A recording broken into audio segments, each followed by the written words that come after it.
قال رسول الله صلى الله عليه وسلم: بلغوا عني ولو آية.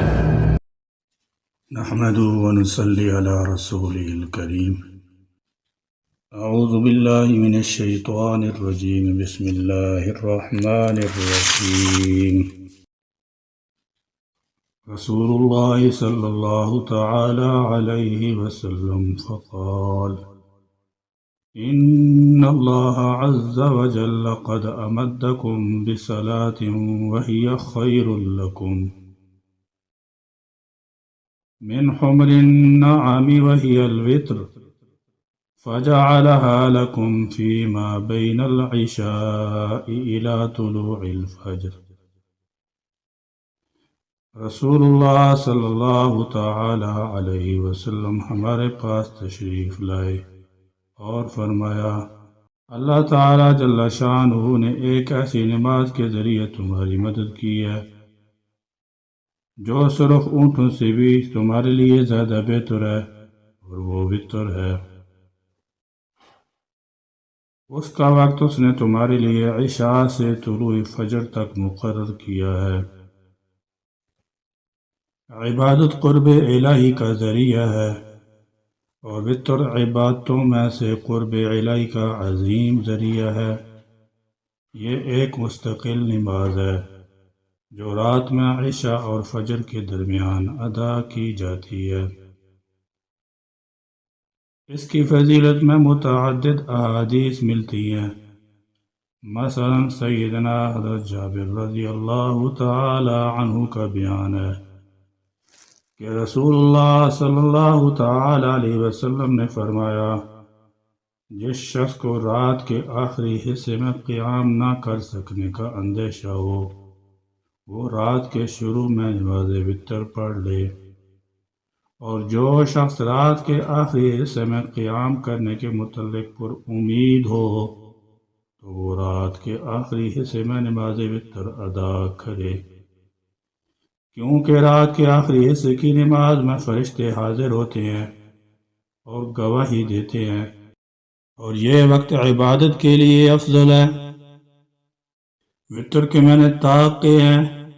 احادیث نبویہ کی روشنی میں امت مسلمہ اس بات پر متفق ہے کہ ہمیں نماز وتر کی خاص پابندی کرنی چاہیے، کیونکہ نبی کریم صلی اللہ تعالی علیہ وسلم سفر و حضر میں ہمیشہ نماز وتر کا اہتمام فرماتے تھے۔ نیز نبی کریم صلی اللہ تعالی علیہ وسلم نے نماز وتر پڑھنے کی بہت زیادہ تاکید فرمائی ہے، حتیٰ کہ فرمایا کہ اگر کوئی شخص وقت پر وتر نہ پڑھ سکے تو بعد میں اس کی قضا کرے۔ آپ صلی اللہ تعالی علیہ وسلم نے امت مسلمہ کو وتر کی ادائیگی کا حکم متعدد بار فرمایا ہے۔ نماز وتر کا وقت عشاء کی نماز کے بعد سے صبح ہونے تک رہتا ہے، اور رات کے آخری حصے میں نماز تہجد پڑھ کر نماز وتر کی ادائیگی افضل ہے۔ نبی کریم صلی اللہ تعالی علیہ وسلم کا مستقل معمول بھی یہی تھا۔ البتہ وہ حضرات جو رات کے آخری حصے میں نماز تہجد اور نماز وتر کا اہتمام نہیں کر سکتے تو وہ سونے سے قبل ہی وتر ادا کر لیں۔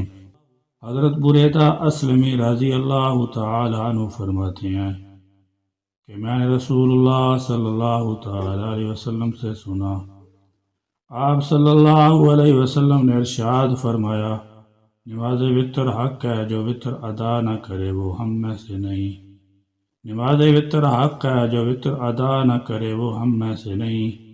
نماز وتر حق ہے، جو وتر ادا نہ کرے وہ ہم میں سے نہیں۔ ایک حدیث میں الوتر واجب کے لفظ مروی ہیں۔ نماز وتر کے وقت عشاء کی نماز کے بعد سے صبح ہونے تک رہتا ہے۔ بعض علماء نے نماز فجر کی ادائیگی سے پہلے وتر کا وقت تعین کیا ہے، مگر جمہور علماء کے نزدیک صبح ہونے کے بعد یعنی طلوع صادق کے بعد وتر ادا نہ کی جائیں، بلکہ طلوع آفتاب کے بعد نماز وتر کی قضا کی جائے، کیونکہ نبی کریم صلی اللہ تعالی علیہ وسلم کے اقوال سے معلوم ہوتا ہے کہ صبح ہونے کے بعد سے طلوع آفتاب تک صرف 2 رکعت سنت مؤکدہ اور 2 رکعت فرض ادا کی جائیں۔ سیدنا حضرت جابر رضی اللہ تعالی عنہ روایت کرتے ہیں کہ رسول اللہ صلی اللہ تعالی علیہ وسلم نے ارشاد فرمایا، جس کو خوف ہے کہ وہ آخری رات مڑ کر نماز نہیں پڑھ سکتا تو وہ رات کے شروع حصے ہی میں وتر ادا کر لے، البتہ جس کو امید ہے کہ وہ رات کے آخری حصے میں نماز وتر ادا کر لے گا تو اسے ایسا ہی کرنا چاہیے، کیونکہ رات کے آخری حصے میں ادا کی گئی نماز کے وقت فرشتے حاضر رہتے ہیں اور یہی افضل وقت ہے۔ نبی کریم صلی اللہ تعالی علیہ وسلم کے اقوال و افعال کی روشنی میں تمام فقہاء علماء نماز وتر کی قضاء کی مشروعیت پر تو متفق ہیں، لیکن قضاء کے وقت میں ان کی آراء مختلف ہیں، اگرچہ تقریباً تمام ہی فقہاء علماء طلوع آفتاب سے زوال آفتاب تک کے وقت کو نماز وتری قضاء کا بہترین وقت قرار دیتے ہیں۔ سیدنا حضرت ابو سعید خدری رضی اللہ تعالی عنہ فرماتے ہیں کہ رسول اللہ صلی اللہ تعالی علیہ وسلم نے ارشاد فرمایا، جو شخص نماز وتر کے وقت سوتا رہ جائے یا بھول جائے تو جب یاد آئے تو اسی وقت نماز وتر پڑھ لے۔ سنن بہقی میں یہ حدیث قدر وضاحت کے ساتھ وارد ہوئی ہے کہ رسول اللہ صلی اللہ تعالی علیہ وسلم نے ارشاد فرمایا، جو شخص وتر پڑھے بغیر سو گیا وہ صبح کو پڑھے، اور جو بھول گیا وہ یاد آنے پر پڑھے۔ حضرت امام مالک رحمۃ اللہ علیہ فرماتے ہیں کہ انہیں یہ بات پہنچی ہے کہ حضرت عبداللہ بن عباس رضی اللہ تعالی عنہما اور دیگر صحابہ کرام رضی اللہ تعالی عنہم نے نماز فجر کے بعد وتر پڑھے۔ جو حضرات رات کے آخری حصے میں نماز وتر کا اہتمام کرتے ہیں تو کبھی کبھی بشری تقاضے کی وجہ سے وہ نماز وتر وقت پر ادا نہیں کر پاتے، یعنی اگر بر وقت نہ پڑھ سکے تو بعد میں بطور قضا پڑھے۔ نبی کریم صلی اللہ تعالی علیہ وسلم نے متعدد طریقوں سے یہ وتر ادا کیے ہیں۔ اللہ تبارک و تعالی نے یہ طریقے آج تک امت مسلمہ میں زندہ رکھے ہیں۔ مندرجہ ذیل 2 طریقے امت مسلمہ میں زیادہ رائج ہیں۔ نمبر 1، سلام 2 قعدوں کے ساتھ نماز مغرب کی طرح وتر کی 3 رکعت ادا کی جائیں۔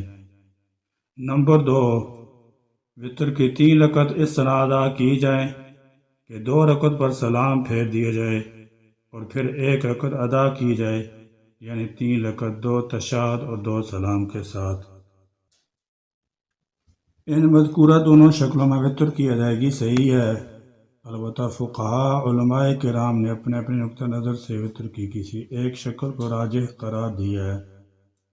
مثلا سعودی عرب کے علماء نے پہلی صورت کو راجح قرار دیا ہے، جبکہ دیگر فقہاء علماء مثلا شیخ نعمان بن ثابت یعنی امام ابو حنیفہ رحمۃ اللہ علیہ نے پہلی شکل کو مندرجہ ذیل احادیث شریفہ کی روشنی میں راجح قرار دیا ہے۔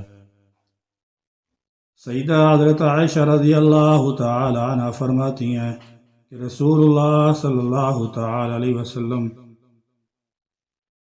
نماز وتر کی پہلی رکعت میں سورہ فاتحہ اور سبح اسم ربک الاعلی اور دوسری رکعت میں قل یا ایھا الکافرون اور تیسری رکعت میں قل ھو اللہ احد پڑھتے تھے۔ سیدنا حضرت عبداللہ بن عباس رضی اللہ تعالی عنہما فرماتے ہیں کہ رسول اللہ صلی اللہ تعالی علیہ وسلم کی عادت مبارکہ یہ تھی کہ وہ رات میں تہجد کی 8 رکعات پڑھتے، پھر 3 وتر پڑھتے اور فجر کی نماز سے پہلے 2 رکعتیں پڑھتے تھے، یعنی سنت موقدہ۔ ان احادیث سے معلوم ہوا کہ نماز وتر 3 رکعت ہے۔ 3 رکعت وتر کے جواز پر تمام علماء امت کا اتفاق ہے اور اجماع ہے۔ امام ترمذی رحمۃ اللہ علیہ فرماتے ہیں کہ جمہور صحابہ کرام کو بھی 3 وطر پسند تھے۔ نبی کریم صلی اللہ تعالی علیہ وسلم کے اکثر صحابہ کرام رضی اللہ تعالی عنہ اور بعد میں آنے والے جمہور اہل علم کا پسندیدہ عمل بھی یہی ہے کہ وطر کی پہلی رکعت میں سبح اسم ربک الاعلی، دوسری رکعت میں سورۃ الکافرون اور تیسری رکعت میں سورہ اخلاص پڑھی جائے۔ ربنا تقبل منا انك انت السميع العليم وتب علينا انك انت التواب الرحيم وآخر دعوانا ان الحمد لله رب العالمين۔